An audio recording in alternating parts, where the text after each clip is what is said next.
scrolls that were found in Egypt. Have an entire library of Gnostic texts that had been entirely lost until they were found in the middle of the 20th century. Anyway, so that's what that'll be about next week, and I think it'll be quite interesting. But tonight we are talking about the Orthodox Bible, the Bible itself. Not only Orthodox, but anyway, the Hebrew Bible. And we're looking at the first 5 books then of the Hebrew Bible or of the Christian Old Testament. The books that are called either the Torah or the Pentateuch, and they're sometimes called the 5 books of Moses. Yeah, could we bring the lights down a little bit? There you go. Is it better? All right. Well, very good. Okay, just start with some questions. Speaking of Bible, how many of each type of animal was on Noah's Ark? 2. That was what Jane says. Is that what you're going to say 2? And 7 of some. Okay, but go ahead. Rudy has a different answer. There were 7 of some animals. I think they were considered the more necessary or important animals. So Rudy says there are 7 of some animals and 2 of other animals. Everybody else is kind of good with the 2 answer, or what? Okay. All right. Let's read about it. Yeah. So male and female, right? So you want to have a boy and a girl one, for the purposes of them being able to survive as a species. So here's how it goes. If we read Genesis, so the first book of the Hebrew Bible, chapter 7, verses 1 and 2. And Yahweh said to Noah, and this is often translated as the Lord. We usually say that instead of saying out the 4 letters that are God's name. It's in the English Bible, it's sometimes translated Jehovah. So anyway, Yahweh said to Noah, "Come, you and all your household, into an ark, for I've seen you as virtuous in front of me this generation. Of all the clean animals, take 7 pairs, man and his woman, and of all the animals that are unclean, 2, man and his woman," right? And so that's sort of what Rudy said, although that means 14. So 14 of some and 2 of others, right? And so, and the differentiation here is between clean and unclean. And what's a clean animal versus an unclean animal? Urgent. Clean animal that you can eat. Clean unclean means you can eat. And unclean like the carnivores. Yeah. So what makes one unclean? Carnivore. Carnivore. Not kosher? Here. According to the Bible, certain animals are kosher and others not kosher. So like an unkosher. Ivan, you have a more elaborate one you want to have? One of the definitions of cleanliness is an animal that has a cloven hoof and chews the cud. If it doesn't chew the cud, it's unclean. All right. So here's a little quick and easy chart. So like Ivan is saying, you can't really see this, but just because it's not really that important. But if you take of the third type of here, animals of the land, does it have a hoof that's split? No, then it's going to be unclean. Is its hoof split? Yes. Then the next question is, does it chew the cud? No, then it's unclean. Does it chew the cud? Yes, then it's clean. So essentially, cattle therefore are clean, pigs are unclean. Likewise, like you say, carnivores, so the are unclean. But then of the air, birds, essentially a lot of the birds are good. Things like bats are not good. Shellfish are bad. Of the waters, that sort of thing, right? So you can eat scorpions, you can eat locusts. So clean and unclean. So you get 14 of the clean ones and 2 of the unclean ones. So why does Noah need 7 pairs of the clean animals?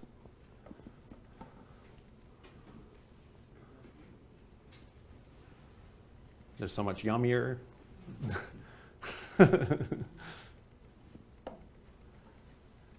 Because he's going to sacrifice them, right? And so if you remember from the story, if we go to Genesis 8:20 to 21, and after the flood, when they all get off the ark, Noah built an altar to Yahweh, and he took some of each of the clean animals and of each of the clean birds, and he offered sacrifices on the altar. So essentially, you can kind of see here in this kind of a romantic picture, or from I think from the Renaissance or whenever it is, Romantic era, if he had just immediately had a sacrifice, he'd do sacrifices only 2 cows, it would have been trouble, right? Then it would have been like what happened to the unicorns and the dinosaurs, right? So they all wouldn't have survived. There would be no cows. But anyway, so he sacrifices some of the clean ones, and Yahweh smelled the pleasant smell, and Yahweh said to his heart, actually, I should say that's a typo. Yahweh said to his heart, I won't curse the ground on account of humankind again. So he's not going to kill everybody off in a flood anymore, according to this, in this case, it's because of the sacrifice. Okay, so if there were 14 of many of these animals, why do we always just show them 2 by 2 in all of your greeting cards and your Playmobil toy and everything like that? It's easier. It would be a lot of toys if you had to do the other, right? But actually, because when we read also now in Genesis 6:19, and then a little bit in 7, and of all living flesh, this is God talking to Noah again, and of all the living of all flesh, you shall bring 2 of each to the ark to keep alive with you. They shall be male and female. Of all the animals that were pure, and of all the animals that were not pure, and of all the birds, and of every one that creeps on the ground, they came by 2s to Noah, to the ark, as God had commanded Noah. So in this verse, it says, all of the clean animals only came by 2s. All of the clean birds only came by 2s. So in this verse, it quite is spelling out what our little Playmobil is like, as opposed to the other verse. And so in fact, actually, these 2 different readings that we have from Genesis here, side by side, actually directly contradict each other. Because on the one hand, we said God commands the clean animals 14, and 14 come. And on the other one, it's 2, and it's very clearly says only 2 come of the clean ones. So, yeah. Yeah, I just wanted to point out that the wording of the second one, it's almost as if it's a reaction to the first one, because it's specifying of the pure and the not pure. Like, Yeah.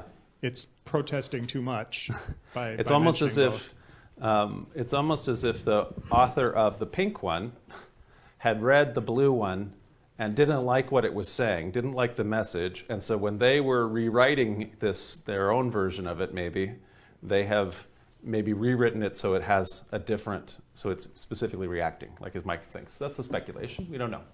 Okay, so we'll just say here anyway that although a lot of times people's habit and method with reading the Bible is to always simply conflate it and assume that it doesn't contradict itself and that there is some reason why, okay, we can just explain this away or something like that. I'm just going to assert that it actually does contradict itself, and that's the way the text is. And it's not just here, it's throughout the whole text. And we're also going to point then and highlight here, I mentioned here that we had in the blue text, it's naming God, and so it's using God's name, Yahweh, Jehovah, and so the deity is called by that proper name, whereas in the pink one, what we have here is it always is saying God, and in fact it's the Hebrew word for God, Elohim, which is actually plural for God. So it's a generic God, but it's actually gods, or whatever would be the plural. Yeah. So does that indicate 2 different authors? 2 different This people is writing? going to be the case that we're making tonight. Okay. So whether or not it is, we're going to see if you believe the case.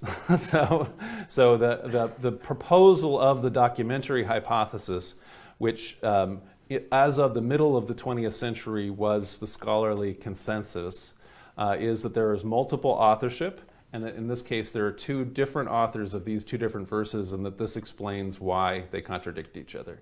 That consensus is no longer anywhere near, it's not a consensus anymore, but there is still the new consensus, and there's no new consensus. The new theories that are different from the documentary hypothesis, nevertheless, also all rely on the idea that there's more than one author.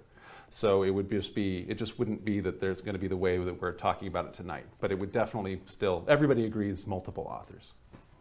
Okay, so those two. So we'll look at that. This thing about how God is being named is important. Okay, so if that pink one, which we're going to start calling P, just for convenience here, if the pink one has only 2 of every clean animal, then didn't Noah then, when he's offering the sacrifice, wouldn't he have killed off all the cattle and all the birds that, that are clean birds, right, by making that sacrifice? So how does it deal with that? How does that pink version deal with it? And the answer is the version of Noah's sacrifice in the pink version is that there's no story of that at all. So the pink text doesn't talk about Noah sacrificing anything.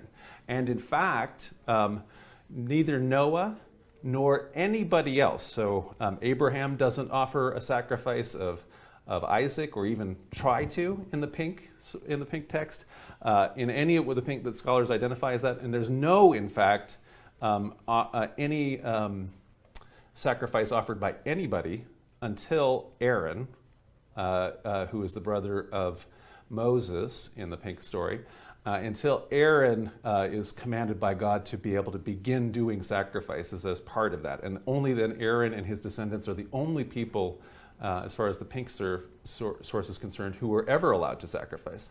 And so the pink writer does not want to have a story of Noah bringing extra animals to sacrifice, since Noah is not authorized to sacrifice, only Aaron and his descendants. Okay, so that'll be important. So let's look at a couple other of these variants that are fairly well known. So you probably have heard the idea that there are 2 separate creation stories at the beginning of Genesis. And indeed, there's more creation stories throughout the Bible, but right at the beginning in the Pentateuch, they're side by side are 2 different creation stories. The one that we're initially quite familiar with is, in the beginning, God created the heavens and the earth. God said, let there be light, and there was light. God saw the light, that it was good, all of that kind of thing. And then it takes place in the course of 7 days, and God creates everything on 6 days, and on the 7th day, God rests. So that's quite a familiar story. That's Genesis 1 through overlapping to the beginning of Genesis 2.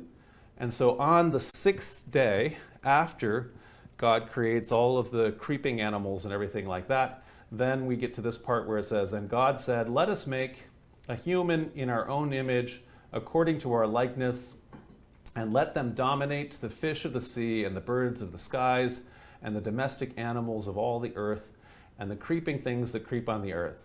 And God created the human in his image. He created it in the image of God. He created them male and female. And so there's essentially a sense of, in the course of this universal creation, humanity is created male and female in God's image on the 6th day. Then when you get to chapter 2 of Genesis, we have in the day that Yahweh made earth and skies, Yahweh fashioned a man. So not on the 6th day or anything like that, just in the day of creation. Yahweh fashioned a man from the dust from the ground, dust from the ground, and blew into his nostrils the breath of life, and the man became a living being, and Yahweh caused a slumber to descend on the man, and he slept, and he took one of his ribs and closed flesh in its place, and Yahweh built that rib that he had taken from the man into a woman and brought her to the man. And so this is this other version of essentially the creation of man, which is the same word as Adam. Adam is now become a name, but it just means man, right? And so, so the man and then the woman, who is later named Eve in the story, right? So not quite the same kind of creation story as in the first. Much more fleshy. So God is taking dust to make people and blowing into the nostrils and that kind of a thing, doing things that the cosmic God isn't physically doing that kind of thing in the first chapter of Genesis. Okay, that's 2 creation stories. Now let's go and ask a couple more questions. So how many commandments did Moses bring down from the mountain? 10 commandments, Right. tablets. Right, so you'd say 2 tablets. 2 tablets is by tradition, and this is from the Mel Brooks movie, where initially 15, he drops a tablet, it shatters. I brought you 15, 10 commandments. So 10 commandments, right? Okay, what mountain was Moses on? Sinai, right? So let's read the Bible to find out. God's mountain, Exodus 3:1. Moses had been shepherding the flock of Jethro, his father-in-law, priest of Midian, and he drove the flock to the far side of the wilderness, and he came to the mountain of God, to Horeb. So the mountain's name is Horeb. So why do we all think it was Sinai? Oh, because of a different part of the Bible. So in Exodus 19, we read, and Mount Sinai was all smoke, because Yahweh came down on it in fire, and the smoke went up like the smoke of a great furnace, and the whole mountain trembled greatly.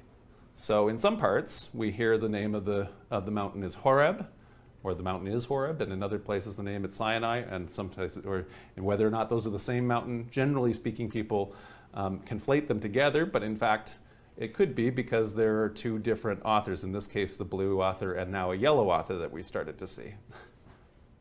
Okay. What's Moses' father-in-law's name? Jethro, right? We just read that. Here's Moses' father-in-law in Exodus 2, however. And a priest of Midian had 7 daughters, and they came and drew water and filled troughs to water their father's flock. And the shepherds came and drove them away. And Moses got up and saved them and watered their flock. And they came to Reuel, their father. So now, in fact, and then Moses was content to live with the man Reuel. And he gave Zipporah, his daughter, to Moses. And she gave birth to a son and called his name Gershom. So now we have that the name is, in fact, not Jethro, but Reuel. Okay. This is an easier one, maybe. We'll see. What are the 10 Commandments? Can we list them all off? You can list them out, and I'll say. Yeah, go ahead. Thou shalt not steal. Not steal. Should I do all of them? Not Thou kill. shalt not commit murder. Thou shalt not covet thy neighbor's wife. Covet the wife. Respect thy mother and father. Respect mother and father. That's 4. The first 2 are I am the Lord your God. The second one is thou shalt have no other gods before me. I am the Lord my God, and thou shalt have no other gods before me. Depending on the counting, for some people count differently. So Lutherans, Catholics, Orthodox, and Jews count that differently. So in the version that I am counting, that's only 1. So anyway, so I'm the Lord your God, no other gods before me. Did you mention thou shalt not commit adultery? Adultery, okay. And honor thy father and the mother. We already said that and, one. Respect the Sabbath and keep it holy. Keep the Sabbath day holy. We got to 7. And thou shalt love thy neighbor as thyself. No, that's Jesus.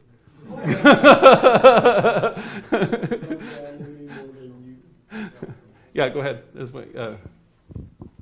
Say God's name in vain? Yeah, don't take the name of the Lord in vain. Yeah. Bow down to other gods. That we already had, don't have any gods before me. Did we say lie yet? Did we say thou shalt not kill? We said kill at the first, right? We said adultery. I know. I can think of at least one that we've missed so far. That's lie. Bear false witness, lie. Graven images. Graven images. So we've done really good. I think we might have gotten them all. I don't know. So I mean, let's say.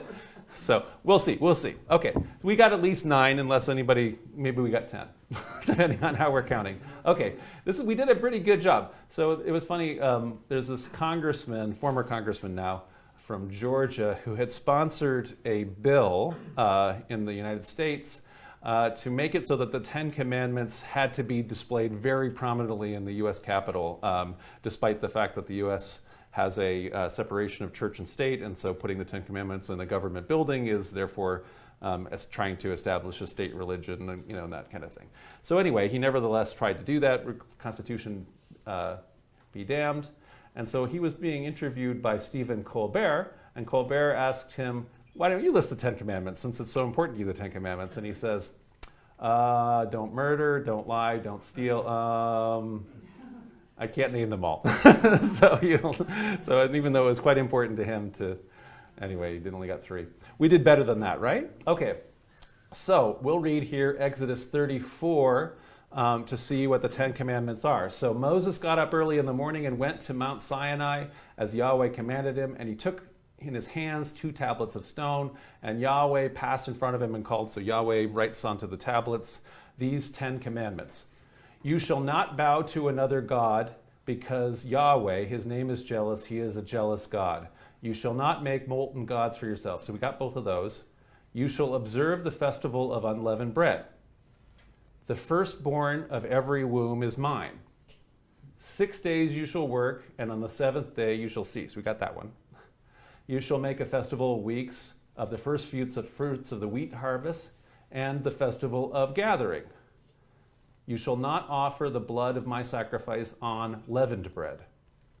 The sacrifice of the festival of Passover shall not remain until the morning. You shall bring the first fruits of your land to the house of Yahweh your God. You shall not cook a kid in its mother's milk. So we did pretty bad, right? We didn't get almost any of those. Oh, yeah, according to this author, the blue author's 10 Commandments. But as we see, this is about the tablets. We're hearing about the tablets. This is what God writes on the tablets. And this is what God says as he's making a covenant in this particular chapter, in chapter 34. Go ahead. Number 4 says, the first birth of every womb is mine. It means you should kill every... The first can sacrifice it? Yeah, so this is this question. So this fourth one here is, the first birth of every womb is mine. And then that goes ... goes on, but you have to redeem it. And so what it means is that in the old days, the understanding was that in Canaanite paganism, that you would sacrifice the firstborn child even, to God, but actually a particular God. But what has happened now in the Ten Commandments here, that ... actually is, but what you have to do is redeem it. So therefore, you bring a ram and sacrifice the ram in place of the child, right? So do not do human sacrifice. But essentially, that's the beginning of that commandment, though. Yes. So an old set of these 10 Commandments. Okay, so there's actually the 10 Commandments actually are 3 times listed in the Torah. And it's in this J one, the blue one, that they're so unfamiliar and so different. There's only the overlap of 3 or 4 of them, as we saw. The rest are way much more about festivals and way much more about how you're doing sacrifice and this kind of thing, right?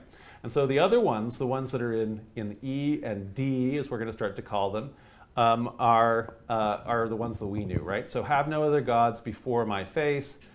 Don't make statues of any form. So as opposed to graven images, there's no statues at all in this one. Do not bring the name of Yahweh for a falsehood. Don't take the Lord's name in vain. Remember the Sabbath day to make it holy. And this is the only difference between the E and the D. So in the E one, it says, in honor of God's creation of the world in 6 days. And in D, it says, in honor of God freeing you from slavery in Egypt. So there's a different reason to have a Sabbath day in E and D. And then we have again in J all these other kinds of festivals and how you do sacrifices. These ones and the ones that are more familiar. Honor your father and your mother. Do not murder. Do not commit adultery. And all the way down to the cook a kid in its mother's milk that we have in the J one. But don't steal. Don't testify against your neighbor as a lying witness. Don't bear false witness. In other words, don't covet your neighbor's house. Don't covet anything your neighbor has. So, Joe. Where it says do not cook a kid, does it refer to a calf, like a calf in its Yeah, mother's kid, milk? yeah. This is not kid. Does not mean here. This is like a baby. I'm sorry. This is. Yeah, this is not a human kid. This is like a goat. Yeah, don't take a little goat. Little goats are called kids, right? And so we now have started using that to refer that word slang-wise to. Yeah. So thank you for that clarification. No. Well, don't do human kids either. That's also on the list of don'ts. But anyway, specifically goats. But yeah, also cows. So no cheeseburgers is the idea in terms of kosher, right? Okay. So that's different 10 Commandments. So we're starting to see here that there's parallel texts that actually have different readings depending on what we're now kind of starting to identify as different sources. You have a question, Yvonne? Should we?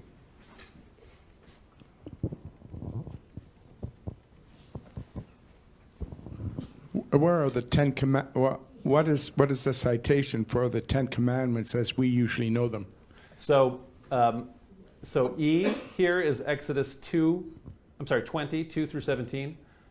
D is Deuteronomy 5, 6 through 18. And so those are the ways we normally understand them. And they're both the same except for the justification for the Sabbath day. And so essentially the D author is repeating what the E author wrote and just changing that one thing. Thank you. Yep. Okay. So I want to look a little bit, and as a composite, now that we've kind of seen these alternate readings, I want to look a little bit at the 5 books. So we've called these the 5 books that are called the Torah, or the law, the Pentateuch, which is the Greek way of saying it, which means 5 scrolls. We sometimes call these the 5 books of Moses, attributed to Moses. So they are Genesis, so again, that's the Greek name, which means origin. These are all the Greek names. Exodus, which means going out. Leviticus, which means of the Levites. Numbers, I guess that's an English name, not the Greek names, it's just translated directly. And then Deuteronomy, which means second law. And so those are the 5 books as we have them now. Obviously, we call these often the 5 books of Moses, but we want to make the point that Mosaic authorship is simply traditional. It's not that the text claims that, so it doesn't begin in Genesis. I, Moses, had a vision, of all of the past going back to Adam, and am therefore like leaving this testimony of my vision of everything that's gone before, or something like that, and then therefore starts writing. That actually does happen in a rewritten version of the text that's called the Joseph Smith translation that exists in Mormonism, but it is not the way it begins in the actual text. So. The text calls also Moses the most humble man on earth. And so if he is the author, that part is ironic, so anyway. And the text also narrates Moses' death, and then it continues on a little ways after Moses died. And so at the minimum is if he actually had been writing it all the way up to that time, as tradition has, it has to have had somebody else write it for him, the part where he died. Or, and then thereafter, or at least departs, whatever happens to him. And then one of the things that we can say is that in Genesis, there is a long list, a king list of the kings of Edom, which is one of these hill kingdoms that's a neighbor of the kingdom of Judah, of the kingdom of Israel. Edom is the kingdom just to the south, in what's now the Negev desert region and that kind of thing of Israel and Palestine and Jordan and that kind of thing. Those king list goes hundreds of years, it extends hundreds of years past when Moses would have been alive. And so obviously it's not, that source is simply not something that Moses put in there. Anyway. So even if we're going to talk about Moses writing it, we have to kind of think of, okay, well, when would Moses have been around? And so although the stories actually in Torah are not dated, forever after, people have actually, at least in the last couple thousand years, people have been trying to, come up with dates for them. And the most famous guy who essentially calculated all the dates was this guy in the, is he that long ago? Anyway, in the 17th century then, Bishop Ussher. And so Bishop Ussher calculated that the first day of creation began, when it says God said, let there be light and all that kind of thing, it began October 23rd, 4004 BC. So BCE, on a Thursday or something, or whatever it is. Probably I guess on a Sunday. So anyway, so I guess it has to be a Sunday. So anyway, Bishop Ussher then dated the moment of Exodus, so Moses' part, so we're trying to figure out when Moses was. So the Exodus from Egypt is 1491 before the Common Era, BC, and that's 1,000 years then before the Torah as we have it took its place, so based on things like that Edomite king list that I'm talking about. So there's a huge long time period between when Moses anyway would have lived and when the books are being composed, or at least especially in their final form. And so just to kind of look at that, this is kind of an approximated, constructed, not a timeline that is in the text. This is an artificially created one that people read into the text of when this is. So if the creation is in 4,000-ish time periods, like Eden, Adam and Eve, then the 2,500-ish is the flood. 2100 to, let's say, 1900 is Abraham, as we see, and then Moses there around 15 to 1400, and so on. We can see then going contemporary stuff that's happening is Egypt, which actually does have a historical record, so the Old, Middle, and New Kingdoms of Egypt. And then we have that moment that we talk about a lot here, the Bronze Age collapse, when lots of the civilizations like the ancient Mycenaeans, the ancient Hittites, all of these kind of empires of the Bronze Age collapse, except for Egypt doesn't. And then after that is the rise of when we get to these more historic kingdoms that where we can actually start to date of the of Israel and Judah especially. So initially we have sort of the more legendary figures, David, Solomon. Then we have one of the first major actual historic figures, Omri, who is a king of the northern kingdom. He is confirmed by Assyrian or Babylonian texts, in other words, other Middle Eastern texts. Then we have here the collapse, the conquest of the northern kingdom by the Assyrians in 729. So that's a historical event that's quite confirmed. And so that's, when we think about the lost 10 tribes, so the 10 northern tribes that exist, their kingdom is destroyed. Then we have the main golden age of the kingdom of Judah, that southern kingdom whose capital is Jerusalem. The reform of Hezekiah and then later Josiah that are sort of like the basis for biblical monolatry and what ultimately becomes monotheism. They have this moment when Hilkiah, who's the scribe, the priest, finds what they say is a Torah that nobody had seen before by the Ark of the Covenant, which most scholars conclude is the book of Deuteronomy that nobody had seen before. So now this is where we're starting to see that Pentateuch, that Torah that we're talking about, the 5 books of Moses, start to be historical and start to be created. They're read after, so then there's the fall of Jerusalem, there's the Babylonian captivity when the nobles from Jerusalem are taken to Babylon, then they go back in the Persian period, 537, and then there's this time period when Ezra, who is the leader of the returnees, opens up the scrolls and reads the law for kind of the first time. And so that's when most people believe we have the Torah in its kind of present form, is kind of maybe in that time period, 444. And so you could imagine between here and then, let's say, Moses, is over 1,000 years without it necessarily having been written, right? So the written versions come much, much later. And so although it is quite possible in an oral tradition to pass, you can actually have a thing go on for 1,000 years, the text here is not orally transmitted text, so we're not dealing with an epic poem that people repeat and create archaic language like we have with the Avesta and things like that. Instead, we have a written text that is composed in the time period over here with all the circles that's talking about time period back here with the diamonds that, of course, then people don't actually know too much about based on the fact that everything has changed so much. So that's just to give some kind of context of the background. Yes, Rudy. One thing I was wondering about it is we have so little knowledge about the early history. How could they have estimated the time from the creation of Eden and the 1,500 years until the flood? Yeah, good question. So how do people do that? This is a modern thing that people do, like Bishop Ussher. And what they do in the Bible is that they there's a whole bunch of things that happen in the Bible where it'll say, and so reigned for 40 years. Like David reigned for 40 years and then he passed away, and then his son Solomon reigned for 40 years and he passed away. And so people went through and they do that same thing with the judges. It's often 40 years.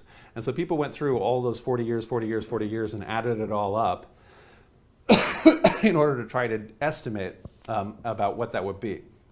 But what we can say, despite the fact that people who are literally reading it and reading that thing in quite a literal way, these texts are not, they're not meant to be precise in any way. When you're saying 40 years, this is a a symbolic time where we're talking about a generation. The fact that there's so many things that happen in a 40-year increment is not because of actual history. It's because that's just a literary convention. And so adding it all up only creates a false impression. So all of these diamonds where I put in, I clearly was trying to say ish on every one of those things. So 4,000-ish, that is a completely artificial, contrived a sense of the Bible that the Bible itself does not convey. So the Bible is not trying to tell us that it was 4,000 BC. Okay, so how can we, given that we have these 5 books in their present format, we don't have any earlier versions. We have versions almost dating to that time period when Ezra is reading it in that kind of finished form because of the Dead Sea Scrolls. So because of that, we are able to say the text has been transmitted quite faithfully. There is a whole bunch of variations in the manuscript tradition and everything like that. And yet, it's really quite good, you know, what's happened, and we can look at that Dead Sea Scroll and compare all of the different variants as scribes have copied it for all of these thousands of years since then. How do we get to then that earlier time period before Ezra to try to understand that? And the way scholars have done that is through the academic discipline of literary criticism.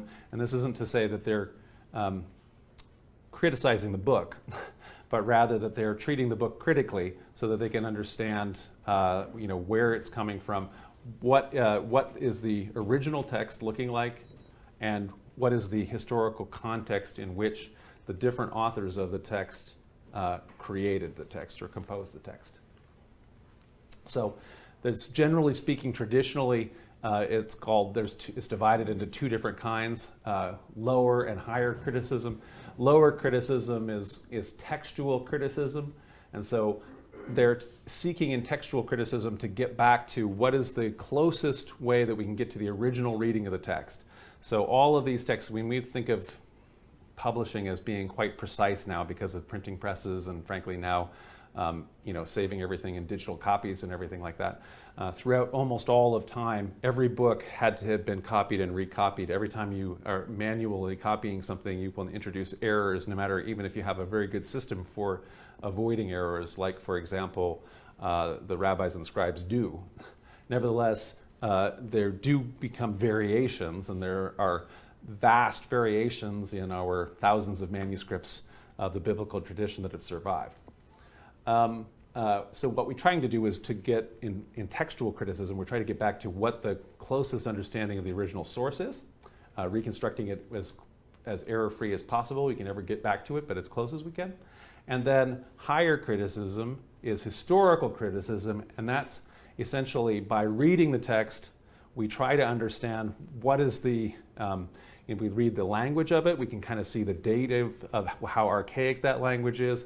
If we read the concepts of it, we can see what essentially the intent of the author is, what the audience is, and we try to understand then that context so that we can understand the meaning and intent within that historical context instead of the way we tend to read things, which is we read the story as if it's a modern day story and it applies directly to us or something like that, and so therefore we read it quite crazily out of context usually. So that's how literary criticism works. Okay, so one of the things that centuries now of literary criticism has unearthed is this ancient practice of using what sometimes literary critics call redactors, which is a fancier way of saying editors.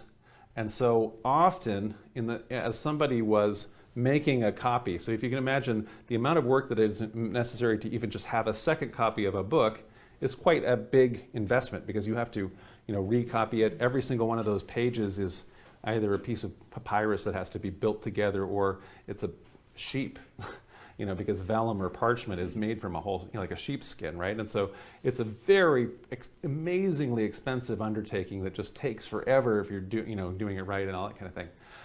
So when you're doing that, it's not as huge of an investment proportionately to, as you are writing, recopying a text, to write a whole new text, or to edit it and expand it as you're going.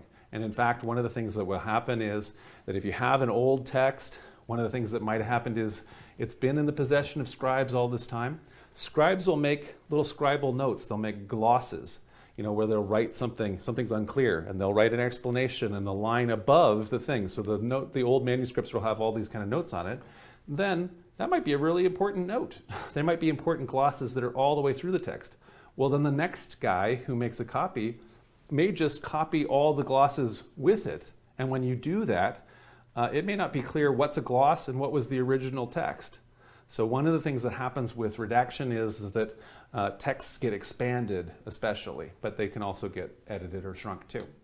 So we've seen that a bunch, that kind of thing, in a bunch of our different lectures that we've had before. So we've talked, for example, in recent lectures about New Testament authors, both the Gospels of Matthew and Luke, how both of those writers, anonymous authors who wrote those two Gospels, had access to, it seems, the Gospel of Mark and a lost Gospel that scholars call Q, and they took those materials in order to craft, they edited, changed them in order to craft their own text.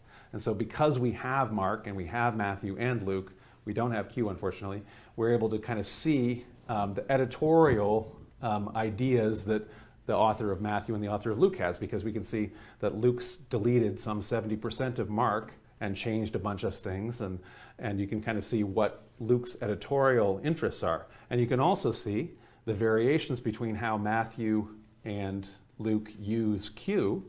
We don't have Q, but we can see that the two different ways that exist in Matthew and Luke. And so as a result of that, we can have this window into what the original was like and also the editorial interests of the particular redactor. We've talked before about how we had a lecture a little while ago about the signs gospel embedded in the Gospel of John.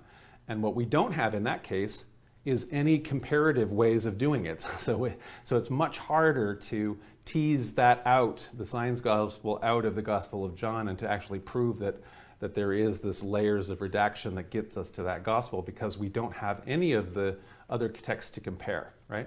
And I've said before, if we didn't have Mark almost didn't survive, just like Q didn't survive.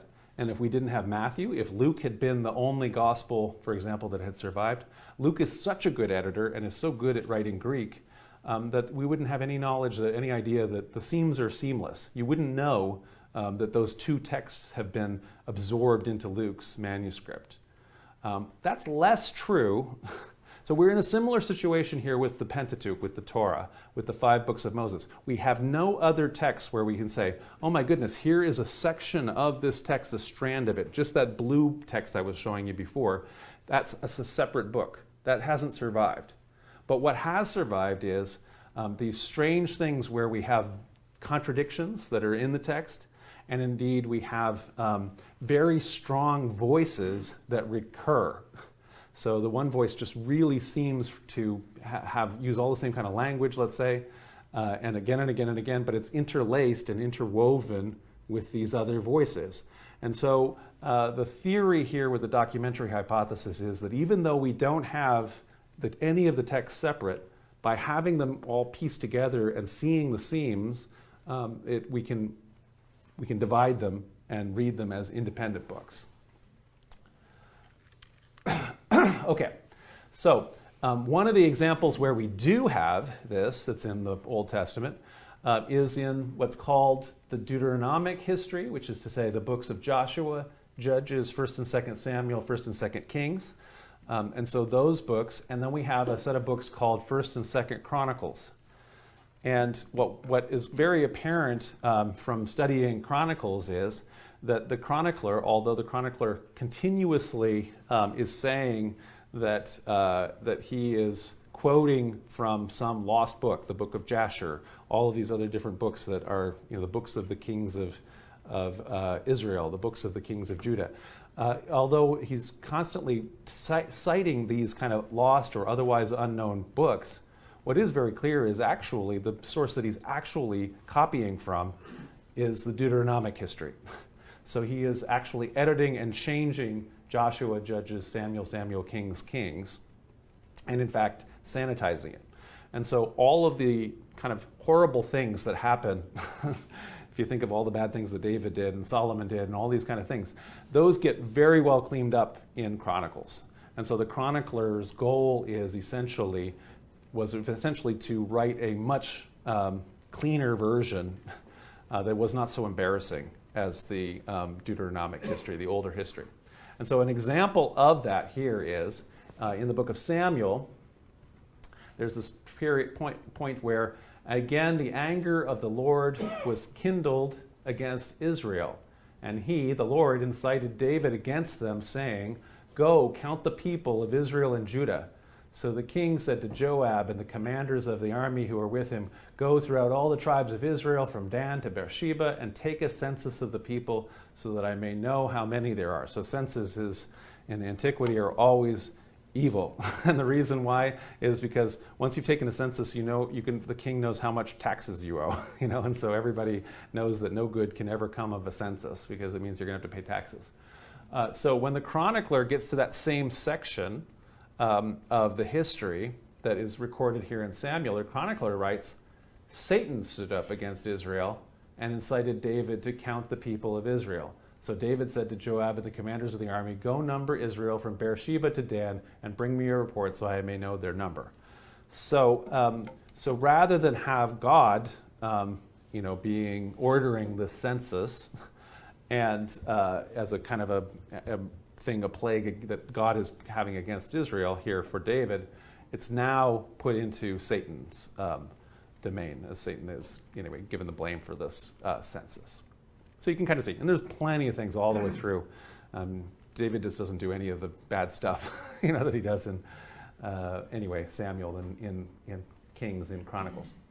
Okay, there are all kinds of other visible seams in the text of the Pentateuch, of these 5 books of the Torah.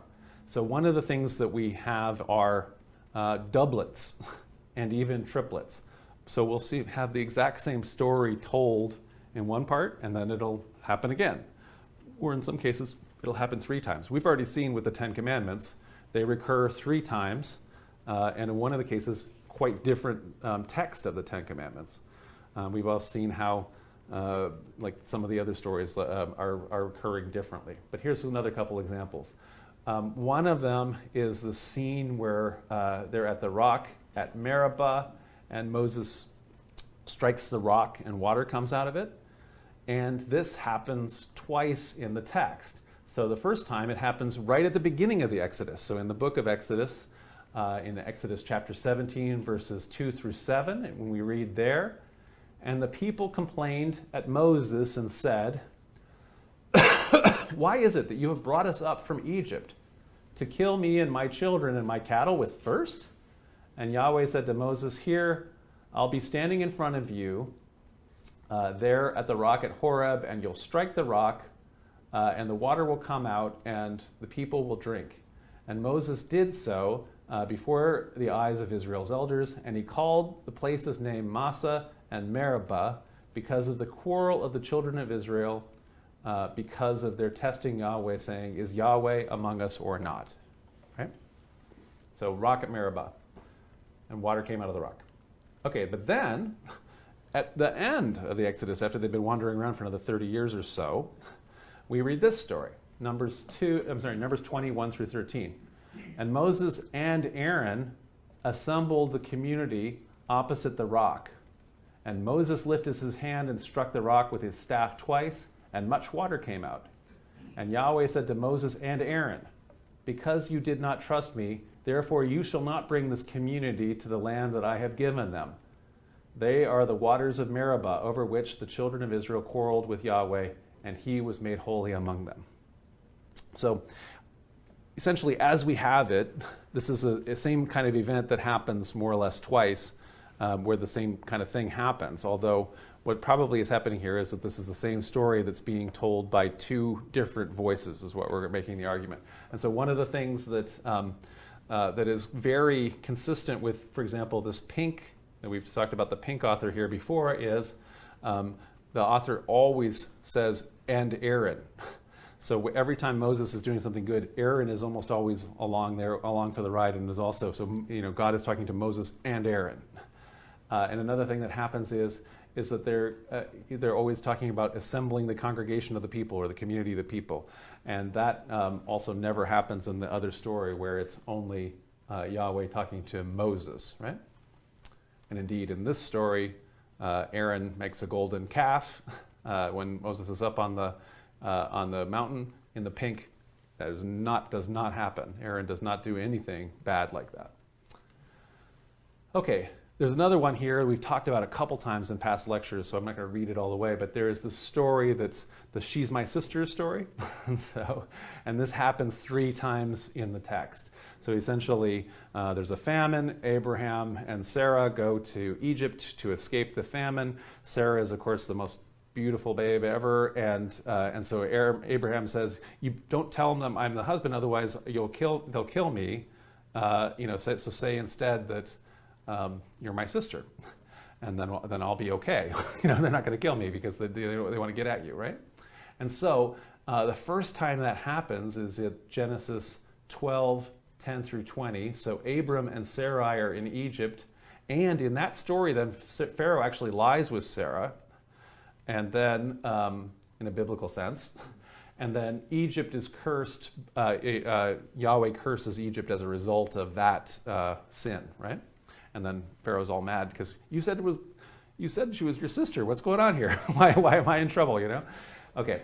The next time that happens in Genesis 20, 1 through 17.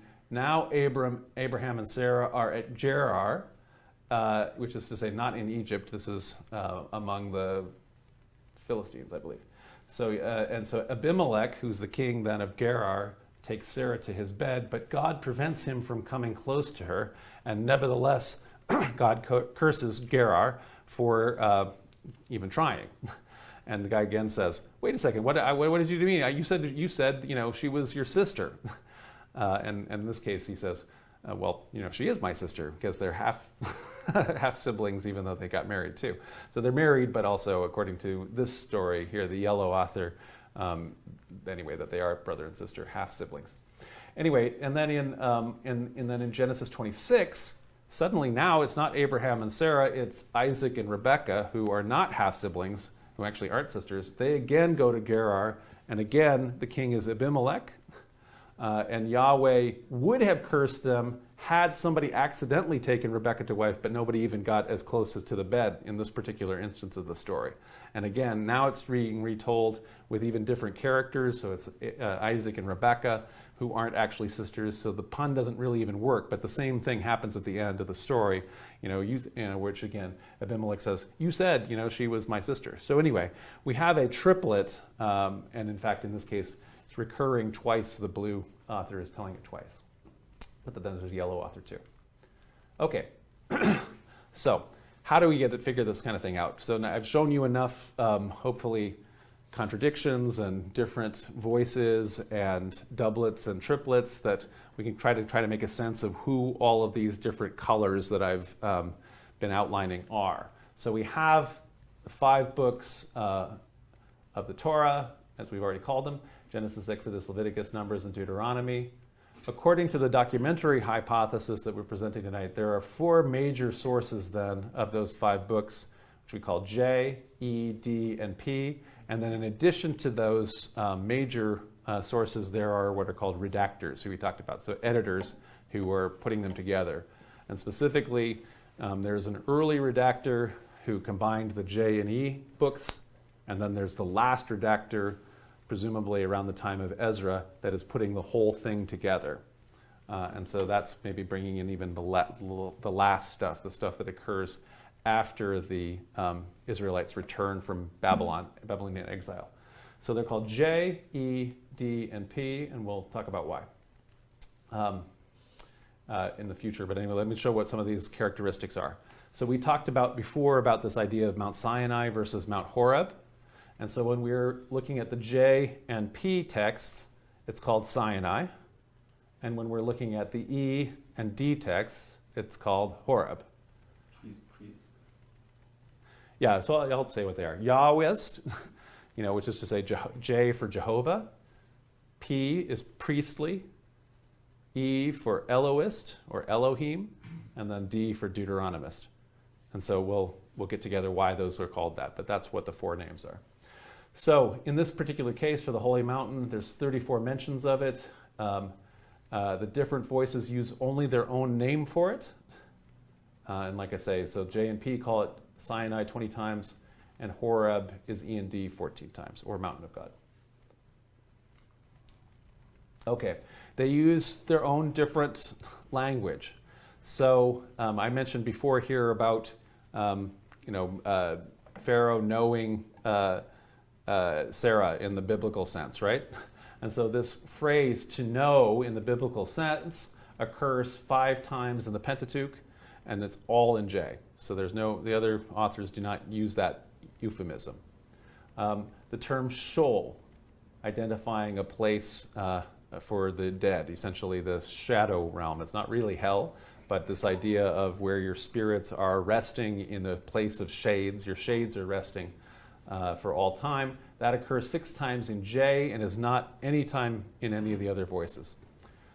The word "to suffer" occurs 7 times in the Pentateuch, all in J sections. And so there's plenty of these where essentially there seems to be a voice that scholars have picked out and called J that consistently has different characteristics, including different words that the other voices aren't even using, or euphemisms. P, by contrast, the priestly one. The P source I mentioned before uses that word congregation. Yeah, Joe has a question. The word "to suffer." Do you know what that is in Hebrew? The one that I do not word know "to the suffer" Hebrew occurs offhand. If 7 I don't write times? it down, because I'm not a Hebrew expert, and Okay. so I'm sorry. I'll have to look it up for you.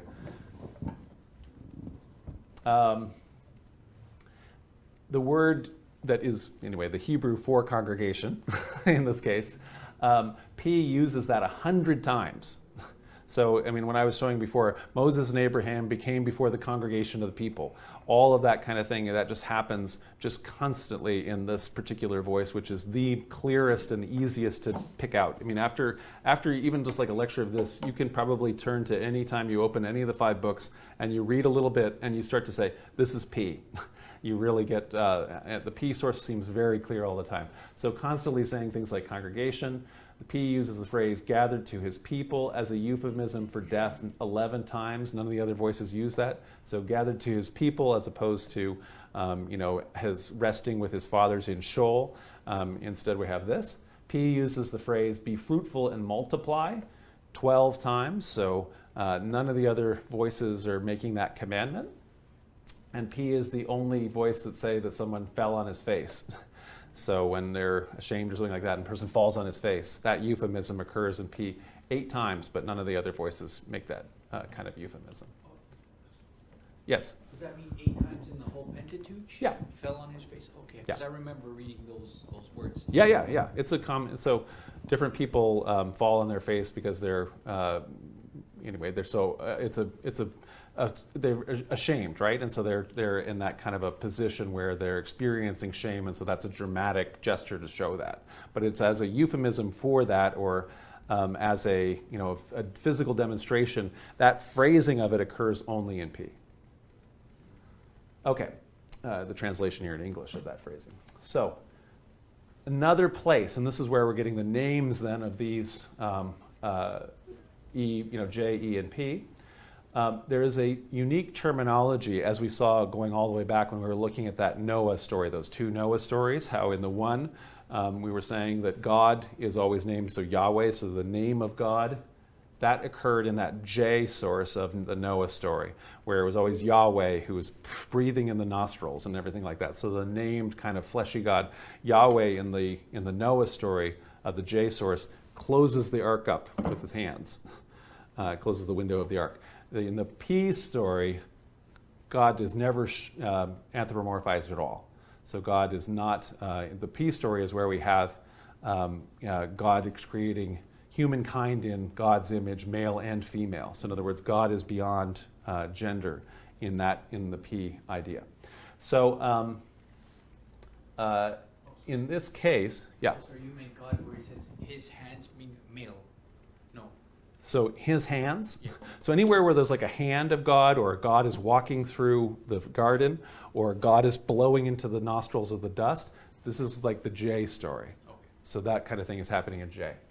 So essentially then, and also by the way, it's E and P through the whole bunch of the early portion of the Pentateuch anyway, all the way up through the middle, through early Exodus, certainly all through Genesis. E and P only are using El and Elohim to call God and never use Yahweh. So the name Yahweh and Elohim are quite common in the text. And so when it's saying Yahweh or Jehovah, and the way it's translated, we'll say the Lord, right? So wherever it says the Lord, Adonai in Hebrew, so wherever it says that, that's where it's saying Yahweh, because in a lot of cases you're not supposed to say Jehovah or Yahweh, right? And so then when it's saying God, then it's saying Elohim. That's what the text is, right? And so Yahweh then, J-voice names God with the proper name Yahweh from the very beginning, whereas E and P call God El or Elohim until God's name, Yahweh, is revealed to Moses on Horeb Sinai. So essentially, at a certain point in the burning bush, Moses says, if I'm going to go to Pharaoh and I'm going to ask, and I'm going to ask to let the people go, they're going to say, well, in the name of God or whatever, and they're going to say, well, what is his name? And so that's when God then says to Moses, I am that I am, and which is a pun on Yahweh. And so that's when the name is revealed. And so never before in the E or P source, until that pivotal moment, is the name known to anybody. And that's when it's told. Whereas in J, everybody's known Yahweh's name the whole time. So that's where that kind of secret reveal ends up getting messed up when the text gets put together as the redactor. Okay, so let's look then at what the different text perspectives are as we kind of are seeing then these differences between them. So J's perspective. J is very interested in the southern kingdom. So we talked about, we can show here on the map.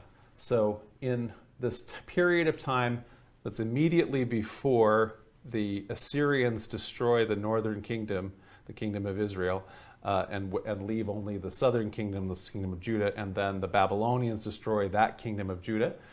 Before that, there is essentially this northern kingdom that's the more important and bigger kingdom, Israel, whose capital is Samaria, and so ultimately the descendants of the remnant of the people there are the Samaritans, right? And that's why it's called, anyway, Samaria. And then the southern kingdom of Judah, who is where we get the word Jew, and their capital, Jerusalem. And then things like, I mentioned before, Edom, right? And then also the Philistines, the Phoenicians, other related people, Moabites. So essentially then that southern J is very interested in that southern kingdom, Judah. It talks about Judah itself, its places, its heroes. In J, Abraham lives in Hebron. So Hebron is this older capital of Judah. And so it associates Abraham with Judah. In J, the scouts that Moses sent to scout out the land, they only report locations in Judah. And then the sole scout that's named is Caleb, who is a Judahite hero. And also then, only J has long stories about Judah, who is essentially the namesake, the patriarch from who the kingdom is named, or actually vice versa. The kingdom is Judah, and so they have a eponymous ancestor hero that is created that they tell stories about, but only again in J. There's no stories about Judah in the other sources. Okay, so that's J, and then we're saying here a source that is highly interested in the southern kingdom, but specifically is writing from a courtly perspective, so which is to say what the nobles care about as opposed to what the priests care about. And so there's all of these stories about killing and adultery and all this kind of thing that is less what priests are concerned about. Priests are more concerned about sacrifice and all this kind of thing and how you do rituals properly. Okay, 2, E's perspective. So by contrast with the J, this E source, the Elohist source, the J source is the Yahwist source. it's called J because of Jehovah, right? And so as opposed to, but it's called Yahwist even though it's J, right? So anyway, so the J source is the Yahweh source. The E source is the Elohist source, so the source that always says Elohim and doesn't reveal the name Yahweh until Moses. E is especially interested then in the heroes and places of the northern kingdom. So in E, Jacob, or Israel, acquires the territory of Shechem, the northern capital, by purchase and not by violence as in J. And the site is also then identified as the burial place of the patriarch Joseph. So, so Joseph is a northern hero. So Joseph's two tribe sons are Ephraim and Manasseh, and they are the main two tribes of the northern kingdom. The place Shechem here is the earlier northern capital, and in the J story, it's acquired in a very bad way. Essentially, the tribes of Israel have a daughter, the 12 sons of Israel have a daughter who the guy from Shechem rapes, and then they trick all the people of Shechem by saying, okay, well, we'll get over it, you can just take her as a wife, but you have to all get circumcised because that's our whole custom. And so then all the men of Shechem get circumcised, and so then when they're all, on their backs and in pain and they can't fight or anything like that, then the two sons of Israel go and just kill them all. And so then that's how they get Shechem. So that's actually, in other words, they make the story, it brings, disparages then the northern capital as opposed to a more honorable way of purchasing it where the patriarch Israel or Jacob purchases it. Yeah. I'm from Shechem. Oh, you're from Shechem. Wonderful. How interesting.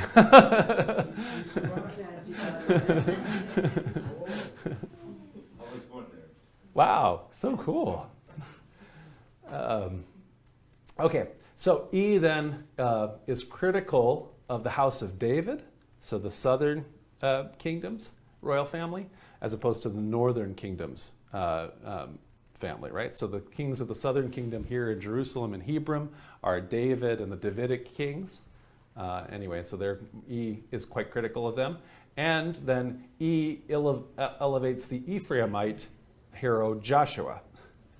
So specifically, we'd heard before about how the spies, I mentioned how in the J, the only spy that they mention is Caleb, who is a Judahite, and he goes around and he sees different parts of Judah. In the E story, the spies are Joshua and Caleb. And so Joshua, who is the E northern hero of the E northern people. So it does seem to be, therefore, that northern maybe priests or court people are probably the source of the E text, and they probably have either brought the traditions or it's in fact exiles from the court who, after the northern kingdom is destroyed, compose those texts or bring those stories or write them down in Jerusalem when they have, essentially their kingdom has been destroyed and they are at the court in the south. Okay, P's perspective. I mentioned that P's by far and away the easiest one to identify after you kind of understand the characteristics of how this author works. It's the priestly author. The priestly author is very concerned with the rites and rituals of the Aaronid priesthood and the priests of the Jerusalem temple. And indeed, the whole reason why, you start reading Genesis, it's very easy to read. Anybody can read Genesis, and it's fun, and it's a good book. And then you get into Exodus, and things are going really good. And then it starts to get really boring, and then it gets the Leviticus and Numbers, and you're like, oh my goodness, this is so boring. You've gotten into this giant slog where it's almost all priestly author. And so instead of any story happening, it's just how do you sacrifice this or that, all these different law things, all of this things about, anyway, rules and laws and all this kind of thing. And so it becomes quite boring, and then people usually, unless you are liturgically obliged to read the whole Torah every year, people often, get tired of it at that point. And so it's the P author's fault. And so no one then, as we mentioned, not Noah, not Abraham, offers a sacrifice prior to Aaron And also, almost every time that Moses is doing anything, the P author will say Moses and Aaron do this. Moses and Aaron go before Pharaoh. It's Aaron's staff, not Moses' staff, that does all the magic tricks and things like that. Aaron does not make the golden calf, as in E. So in other words, Aaron is not denigrated as the person who, essentially forsakes Yahweh and essentially reintroduces paganism the way that happens in the E story. And animals do not talk in the P stories. So God is much more cosmic. God is not fleshy or embodied or anthropomorphic in P. And there's no things like fables. There's 2 places in the J stories, in the J text, where animals talk, essentially where fables have made their way into the narrative. I mean, can people remember those? Balaam's ass is the one talking animal. So essentially, this priest prophet of Moab is riding along on his donkey. The donkey has a vision. It can see an angel with a sword in front of him, and so he stops. And so Balaam starts beating the donkey because he wants to go forward. And then the donkey's mouth opens and he says, "Why are you beating me? I'm your donkey." And there's an angel in front that's going to kill it, and this kind of thing. And so anyway, the donkey talks in that particular story. What's the other animal that talks?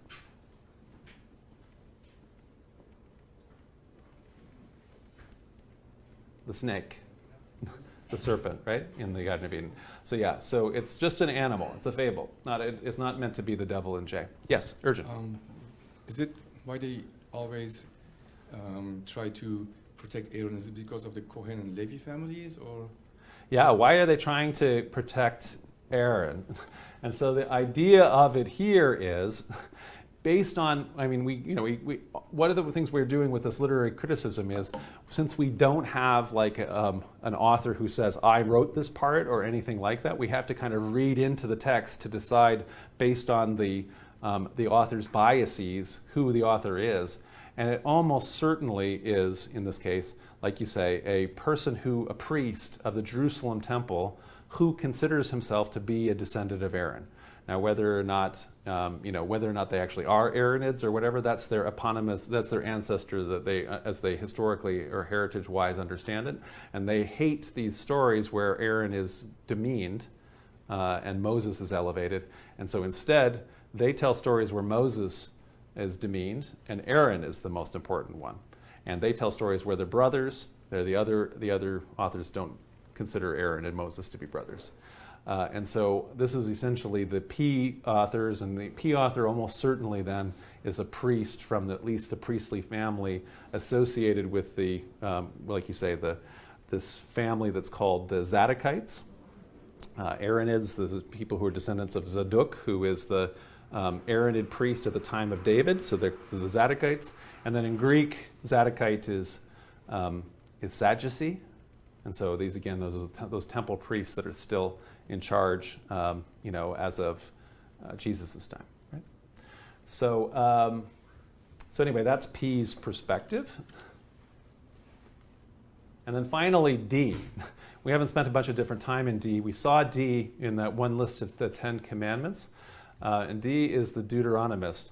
And essentially the idea of it is that D, the book of Deuteronomy, the fifth of these books, is all by itself a completely separate text that doesn't have J, E, or P in it, but it is written by a different author.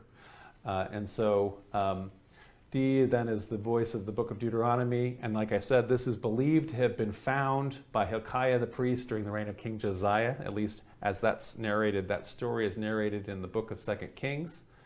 And then D, this D book, shares its theology and agenda with the Deuteronomic historian, which is to say the editor or redactor that put together all of those other books that we call the Deuteronomic history, so Joshua through Kings, and overlaps with the contemporary prophet Jeremiah, maybe. So Jeremiah is also one of these authors who has a lot of quoting from J and E and also Deuteronomy, so may well, anyway, be some part of a related school. And so anyway, we're not particularly sure, but that part of it is one of the theories anyway with the D perspective. so one of the ways then for the D historian is that they might have had it be that they had that JE text, then D, and then the Deuteronomic history, and that might have been what they wanted the Bible to be, right? But when somebody got a hold of that who was an Aaronid priest, he would have read that and seen Aaron making a golden calf. He would have seen Aaron denigrated and Moses elevated in all these kind of different ways.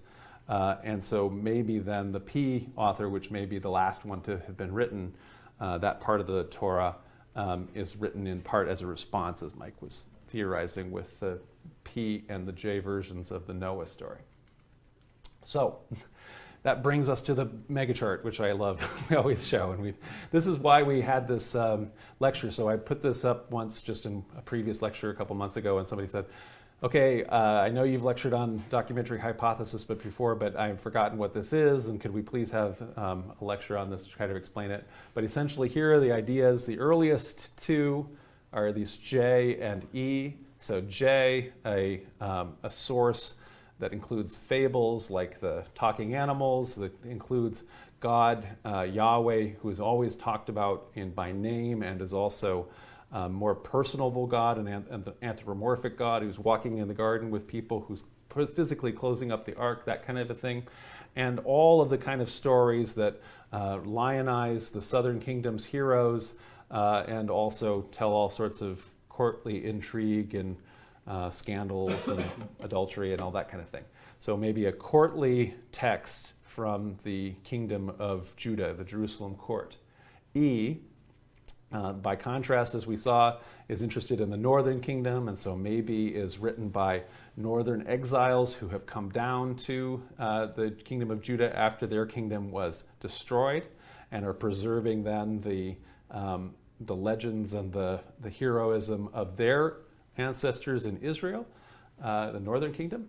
And then at some point or other, there was an early rejecter who took that J narrative and the E narrative and brought it together according to the documentary hypothesis and made one text. And so essentially, in so doing, presumably threw away a bunch of the E text and anywhere where there's overlap, and in some cases interlaced them. And these two are by far and away the hardest to tease out because of that. And indeed, one of the reasons why there is less scholarly consensus about the existence of this hypothesis, so that this can be shown, is because many scholars are just not convinced that you can show that there was an E, and where E is different from J. So that's part of the issue.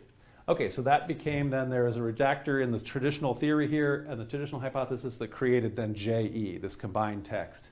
P then read that and did not like that, and wrote a completely different text that overlaps a lot of the same stories but tells them the opposite way, but then also just includes this interminable amount of rituals and priestly stuff that bore everybody. And so anyway, that's P. Meanwhile, simultaneously, JE is much beloved by the Deuteronomist. Deuteronomy, we can possibly identify two different variations in. Essentially one that's written right before the fall of the southern kingdom and right after. There's a whole bunch of very embarrassing prophecies in the Bible, which is that things like the scepter shall never fall from the hand of the Davidic king. So essentially the king of Jerusalem, who's a descendant of the house of David, shall rule in Jerusalem forever, and that will never, the scepter won't ever fall. And then within a generation after that got written into a Bible, then it fell. Right? And so then a lot of the Bible has been trying to figure out how do we recover from this essentially failed prophecy. And so there's a second version of Deuteronomy that tries to kind of, written after the fact, to kind of figure out, well, why did that happen? This thing that we didn't expect to happen. And so that also then is where the Deuteronomic history is coming from, and then the Deuteronomy as we have it. And then at some point or other then, after the exiles return from Babylon, there is a final redactor who has JE, who has P, and has Deuteronomy, and brings them all together to form the Torah that we have, the Pentateuch as it now exists, in part because this guy doesn't have anywhere near the it's been centuries. The northern kingdom's totally destroyed. The southern kingdom got destroyed. They've come back. They don't have all of the vicious partisan thing that was happening when P and JE were fighting with each other. Now they're just all old holy books. And so R is able to just say, you know, the redactor who's putting it all together just puts it side by side and interlaces it because they're all holy books and they want to be read together, as opposed to, you know, worrying about being on one side or the other. Nobody cares anymore because the priests who were denigrating Aaron, their line has died out. They're gone. So that partisan battle is over. So now we just are putting that inheritance together. So Urgent. It looks like the most important guy is the purple R. Yes. The redactor. Is it Ezra?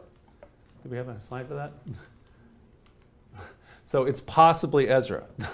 So yeah, this is where And my second question is, all the stories from the Babylonian, Sumerian time, like the Noah and all other stories, where did they integrate it? When? Is it integrated during the Ezra time to the Bible? Right. Yeah. So the question is, on the one hand, in some sense, R is the most important because R decided what got in and what didn't. We don't know what got left on the editing room floor, right? And so that is possibly happening, like as we've talked about at the time of Ezra. We have, anyway, biblical narrative about Ezra reading the law for the first time and having that then be part of then the new tradition, the new religious tradition of Second Temple Judaism, talking about the different festivals that you're reading, that you need to observe, and all those sorts of things, and having Torah reading become now a central part of the religion, which it had never been before. That had not been what had happened until Ezra. So whether Ezra himself, or as a major official, or he could have, as a major Persian official, had let's say patronized a bunch of scribes to put this together and create that, we don't know. I mean, but it's as good a guess as anybody can make. And so we don't, and certainly Ezra is even traditionally essentially thought of as a second lawgiver traditionally. And so Ezra does get a lot of traditional credit for it and may well have been also the person who was that final redactor. Regarding then other borrowing, right? So Urgent was noting that, for example, we had that flood story. There's a much older flood story that exists in Sumerian and Mesopotamian mythology. And so did that get entered into the text when the children of Israel are in Babylon and they're being exposed to all of that Mesopotamian mythology? It could be. So the way that we have the way I have been presenting the documentary hypothesis here, the idea is that it wouldn't be, that it would actually have been earlier, so that would have just been transmitted as part of the general lore of the ancient Middle East. But it isn't clear exactly when any of these texts would have been written, right? So different. I tend to believe that they're a little older, and I tend to think that most of the composition is happening right before the destruction of Jerusalem, but lots of scholars place it after the exile. And so if that's the case, then the different components are later, and so then they would have been influenced directly by the Babylonians because of living in Babylon at that time. So let's go back a couple bit to where we were, just to talk about it, so like just as in concluding about each of these voices, that J, the Yahwist, gets its name, as we said, because of Jehovah. It appears then probably composed in Judah, or at least people who have that those interests. The same thing, Elohist, the name then derived from Elohim, as we said. It's that northern kingdom interest. P, that priestly source. It's possibly dated in the exile. It's possibly shortly after. Others say maybe right before the exile, so it's hard to know exactly when it would be.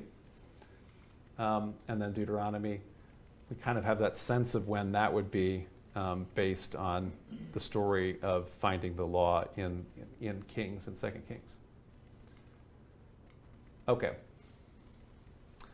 So we had started with that chronology that Bishop Usher put together that is pushing the sort of traditional narratives that we find in the Bible, trying to date them based on modern readings of doing math and getting, deciding it.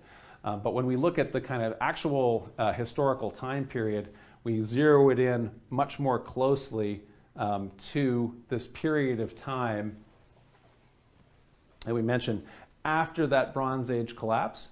So before we had that whole timeline, it was just over here we're looking at. So after that Bronze Age collapse, after this possibly legendary United Kingdom of Israel under David, to this period where Omri starts to exist as a major figure in the northern kingdom that is as known in the historical texts of their neighbors. So the Omrid house is known by the Assyrians, for example, to the point when Assyria destroys the northern kingdom. This is maybe the composition time period that anybody's looking at the earliest. So the earliest components of the Bible that we have are composed in that kind of zone. And then to, like I say, Deuteronomy, as it's first found, to it's later edited after that fall of Jerusalem to the Babylonians, that period of the Babylonian captivity, this period when some of the composition maybe of P, either here or here, is being edited. It's essentially in this kind of zone to the point here when it all kind of comes together. So as opposed to way back here, it's much more likely to be right in here, since that's the time period that the text is most familiar with. So that's the thing. Yeah, go ahead. There was something consistent about the Hebrew used over that whole time period that they could read and write and understand each other. Yeah, the question is, how is, if we're going to try to date these, how different are the languages? So there is some variation in the language between the different voices. And the idea is that possibly J and E are the older or a little bit more archaic, but essentially that's one of the suggestions that I'm making, that it's maybe all kind of composed in this same general zone. If we were to go back here, we simply don't have any.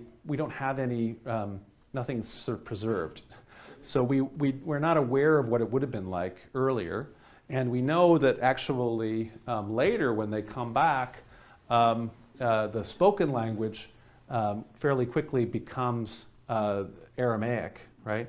And so they start speaking the lingua franca of the Babylonian Empire and later the Persian Empire. So Aramaic is a related language, is a language related to Hebrew. And indeed, when we now think of as like the Hebrew alphabet, and so it's not alphabet, this Hebrew consonantal language. So it doesn't have all the vowels. But anyway, the consonantary language of Hebrew, that is not ancient Hebrew at all. The ancient Hebrew that these texts would have originally been composed with had a different alphabet or different consonantal language that is related to that. But that one that we now have, that is now written in, is Aramaic. So that's we call it the Hebrew alphabet. But anyway, it's actually the Aramaic one. And so then that's one of the reasons why then Aramaic is actually studied by both Aramaic and Hebrew, is studied in rabbinic school because Hebrew remained as a liturgical language because it's the language of, liturgical means scripture language, right? So it continues to be read because the scriptures were written in it, but the spoken language becomes Aramaic, which is what the Syrians are speaking, what the Babylonians and all the people are speaking, and that's then what the rabbis write in when they're writing Talmud and everything like that.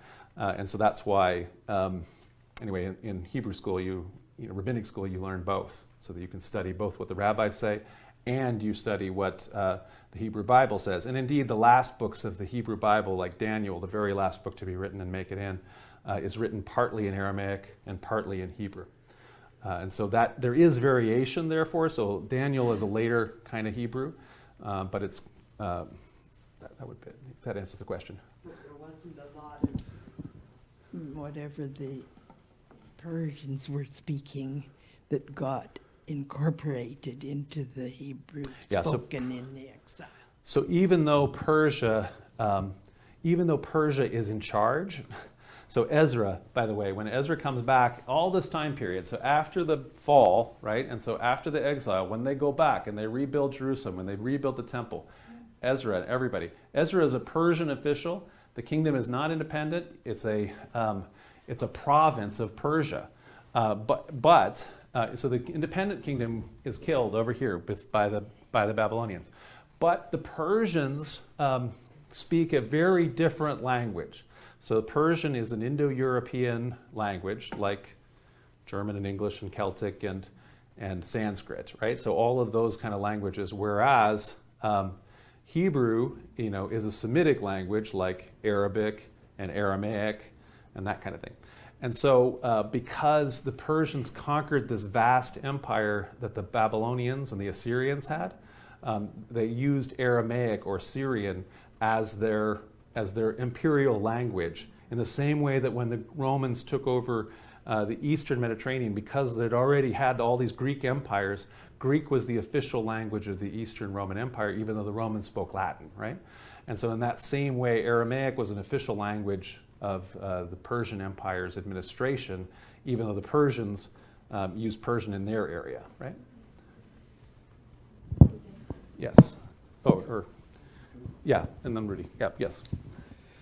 If, as you say, there's multiple authors and differing versions in the first 5 books of the Old Testament, is there evidence throughout the rest of the Old and New Testament for similar differing versions? And a related question, many Christian groups believe in the literal truth of the Bible as the Word of God. Yes. So how do they rationalize that in light of what you're arguing, that there's differing versions? Yes. So the answer is yes. As you go through the rest of the Bible, you can do the same kind of literary criticism and find underlying texts. And so we've had a lecture before on, for example, the book of Job. The book of Job is fairly, in its present form, is kind of in the middle of the Second Temple period or later Second Temple period, and yet it has very obvious themes and component texts where lots of different things have been added, and there's internal contradictions within the text, and it's kind of a big hodgepodge and mess in the current form.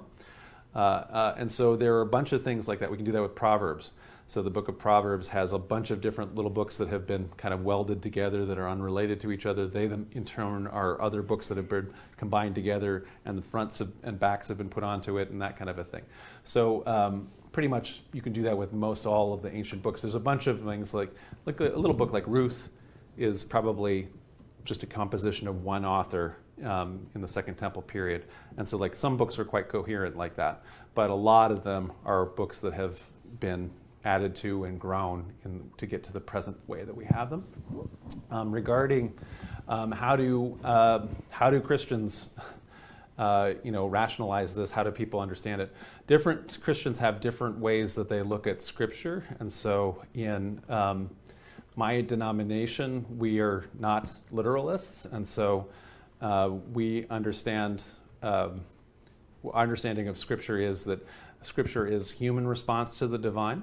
And so inspiration exists. People write in their own language in order to respond to it, but they do so within their own time, place, and context. And so the idea would be that there's initial prophets, then there are later redactor prophets who ultimately give us the Scripture that we have.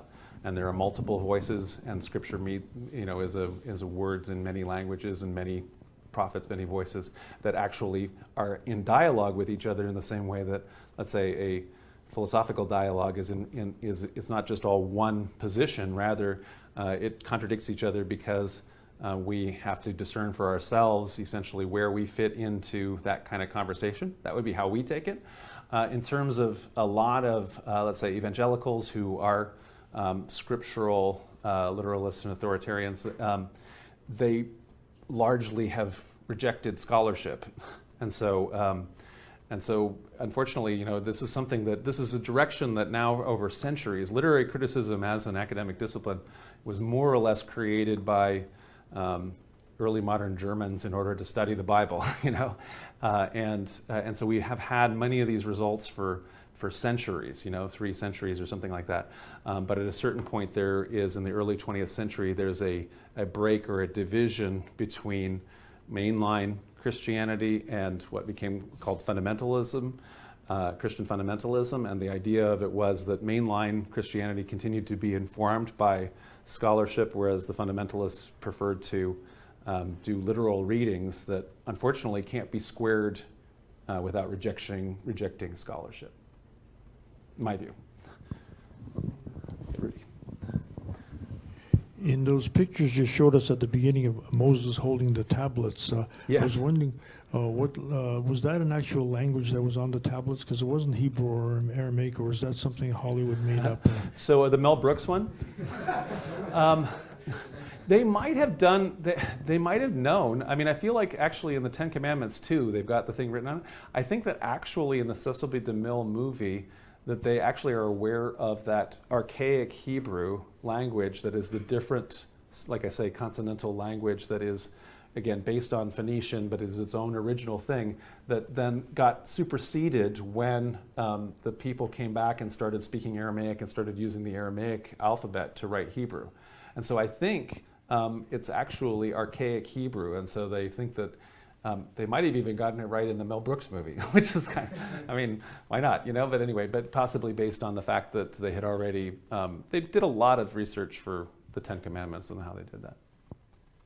Yeah, Joe. I just wanted to clarify. So is the Hebrew of today, the alphabet that we have today, is that not the ancient Hebrew? Or Right, so that's not the ancient archaic Hebrew of before the destruction of the kingdom of Jerusalem. It is based on the Aramaic alphabet that the Persians used as an official language. Oh, so this is Aramaic alphabet, what we have today? Yes. Okay. Yeah, I keep saying alphabet, but it's just the consonant, or consonantry, whatever the name of that is. I have another question about the 2 or was it 3 different versions of the Noah story.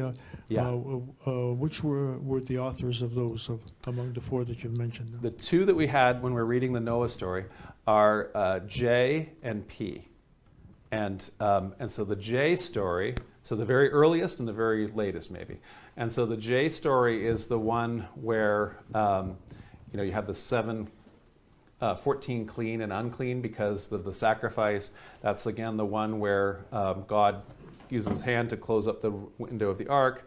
It's way more it's way more earthy story again. Whereas in the P story, where we have again this more cosmic, more theologically sophisticated view, we have the sense that the priestly author's worldview is the same as the Babylonian worldview, the ancient Middle Eastern worldview. Essentially, the world is flat. It has 4 corners. It has a hemisphere called a firmament of the sky, the stars that we see at night, that is placed over that, and above that is water. So there's waters above the firmament, and then there's it dips down, and there's the land underneath, and then there's water underneath that too.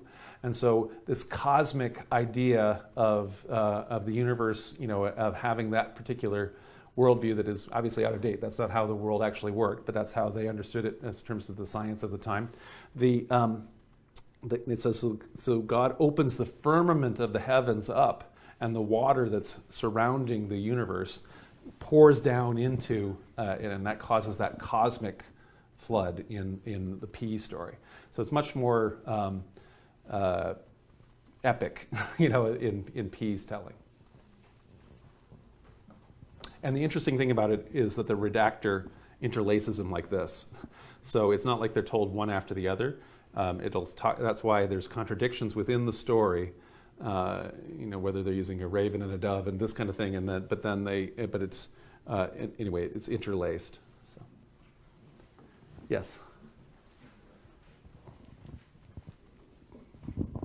As you told the different versions, I was trying to find out what the Quranic version, which is correspond to E or J more. It sounds like a mix because, Noah I mean, there were 2 pairs only. Yeah. And then there was no sacrifice. Yeah. Abraham sacrificed, but Moses did. Oh, Noah did not sacrifice, but Abraham sacrificed. Yes. So Aaron was Moses' brother, Yes. but obviously he did build the golden calf. Yeah. So it sounds like a mix of all. Well, it had gotten mixed up by the 5th century BCE, and that would have been what both the Christians had access to. So in other words, it was a well-known text by as of anyway the 4th century. And so, as a result, like you say, E and J and P were not independently circulating as far as we know past the time of Ezra. So, if obviously if something were to happen where we were able to, I mean, there'd be no bigger potential literary find of anything in the universe than if we were to get a hold of in Egypt somewhere or the Dead Sea or anywhere would it be a J scroll, right? And so if there was an actual whatever 2,700-year-old or whatever it would be scroll of just J, it would totally overturn. It would say everybody was right with this documentary hypothesis, because we would know because we'd have it independently circulating. But it didn't circulate. So one of the goals of all of these books. So we don't have these earlier versions of Job that I talked about. We only have the composite as it now is. We do have the earlier versions of the Deuteronomic history, and we have chronicles, so we can compare what the chronicler did in that case. We do have, Mark and Luke, right? But in this case, we don't have J, so it wouldn't have been open to anybody in the Middle East to have been reading it all alone. Ivan, just right behind you. Oh, what is the origin of fundamentalism? Is it some kind of reaction to uncertainty and relativism? What is it? Is there a psychological dimension to it? Yeah, we'll have to have a whole lecture on the origin of fundamentalism. It's in Christianity, it was a 20th century phenomenon, and I think that it's a reaction. I mean, I would call it reactionary as opposed to. A lot of times, fundamentalists are considered to be conservative, in that they're conserving the way things were in the past, but actually I would argue that what they're doing is reacting against new ways things have been starting to read, and they're telling their own new reading based on a reaction to how other people are saying it. So a fundamentalist Christian will listen to me and be very angry, here's one of these progressive Christians who's saying that that Moses is not a historical figure, that Noah's Ark is not a historical event, and that kind of a thing. And they would react against me saying that, and to double down and say that all the reason why the Grand Canyon exists is because of the flood. The reason why there are fossils is because of the flood, or this kind of a thing, right? And so that's not something that people in the Middle Ages said. They didn't know about the Grand Canyon or fossils necessarily, those kind of things, but it's a modern reactionary reading that people have based on essentially not liking what progressives say. You mentioned the name Jehovah at least twice. Yes. And may I comment on where that originates? Sure. That's not supported by either the Hebrew or the Greek. Right. But it originates in trying to figure out what was the exact name Yahweh revealed to Moses on either Mount Horeb or Sinai. Yes. Ancient Semitic languages were not vocalized. There were no vowels. Right. So Moses only reveals something to people, and what was written down were the 4 letters: yes. Yod, He, Waw, He. Right. Well, we know that the ancient Semitic vowels are quite invariable, but by the time people are thinking of how to pronounce Yahweh, they went to a Greek source. So they knew there was the tetragrammaton, which is the 4 letters. Yep. So they took the title, the honorific of Yahweh, which in Greek is Adonai. Yes. And the vowels are A, O, A. Yes. Put those between the 4 Semitic languages, and you get Jehovah. Yes. Why why it's Jehovah is that, I guess from in German higher criticism, the Yahwist is spelled Jawist, which is the equivalent of Y in English, Yes. or wow. Exactly. Yeah, so exactly. So this is, so for the poor Jehovah's Witnesses for whom the word Jehovah is quite important, this is, we can say about that is we know that we don't know how the Tetragrammaton, the 4 letters. I've been writing it on here, YHWH. But anyway, using the English letters or the Roman letters for those 4 Hebrew letters, we don't know how it was pronounced. I've been saying Yahweh this whole time. It's rendered, as Yvonne says, in the King James as Jehovah. And so that's why the Jehovah's Witnesses, because of the prominence and importance of that translation in English, use that word Jehovah. But as Yvonne says, what happened is that in Hebrew they don't write vowels, and in Hebrew and in Rabbinic Judaism you don't say the name of God. I keep saying it. This would be blasphemy. You're not supposed to be doing that. If I was a rabbi, but what they do say is every time they get to it, as you say, they say Adonai. And so you say, that's why it's in English, in the King James, it'll often, it would be translated as the Lord. Instead of, so you don't ever say Yahweh, but when you get to those letters, Yahweh, you say Adonai. Well, in the Middle Ages, the Hebrew developed little dots that they used in order to indicate what the vowels are. And the rabbis and scribes in the Middle Ages put another dot so that people would know how to say it. And when they got to Yahweh, they put in the dots for Adonai. And so when the King James guys read the medieval Hebrew and it said Yahweh and it had those dots for Adonai, they used, as Yvonne says, they used the Jehovah, the Adonai vowels and the the Yahweh consonants and created Jehovah. But we can say, based on understanding how that accident happened, that the one way that this is really not pronounced is Jehovah. So anyway, so that's what we can say about that. So. Okay, so let's just conclude real quick. We already have been talking about it. I just want to just quickly say that although I have presented here the documentary hypothesis as we've been talking about it, it had been quite a consensus up in the middle of the 20th century. Pretty well scholars are all agreed that there's no one person that authored the Torah in its present form. However, the previous consensus that the documentary hypothesis is the way it came about has broken down, and it's still, I would say, possibly the majority, but anyway, it's certainly a lot of scholars are still in favor of it, but there's a couple other different ways that people are looking at it, and these are essentially the fragmentary hypothesis and the supplementary hypothesis. So the fragmentary hypothesis is that rather than imagining that there is an interlacing of J, E, P that are constantly being taken by a redactor and merged together, that there are simply bazillion little fragments and you can't actually identify a P voice, but instead there's just a bunch of fragments that a redactor has all sewn together. And I don't know, for me, I'm not as convinced by that because I really find that the P has a very strong voice that I can identify. But anyway, that's the idea of it, and there's a lot of people who find that. And the other one is what's the supplementary hypothesis. This one is way more how I was describing what happened to Job, which is to say there might be a nucleus of a little book in there, and that multiple redactors have actually edited and added and added and added. And so rather than having, let's say, identifying separate texts that have been woven together, there might have been a kernel of one text around which somebody has written another book, around which somebody has written another book, and around which somebody's written another book. Regardless, it's not written by any one person. It is some kind of an evolving process.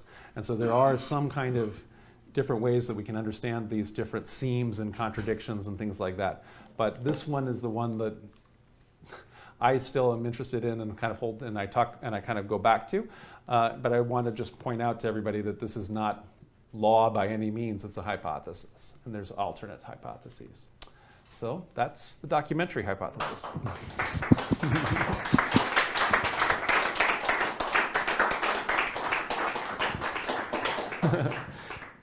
Who is the major scholar in this documentary hypothesis? It's a guy from the early 20th century, like Fellhausen. I'm trying to forget his. Anyway, I'm not remembering. The most. Do you know the name? Come on. Two names, Graf Wellhausen. Graf Wellhausen. So. All right, guys, thank you very much, and we thank everybody for joining us online, and we will take discussion over snacks. Appreciate it. Oh, before you all go, let me take a picture because of attendance, because Leandra's not here to take attendance. One sec.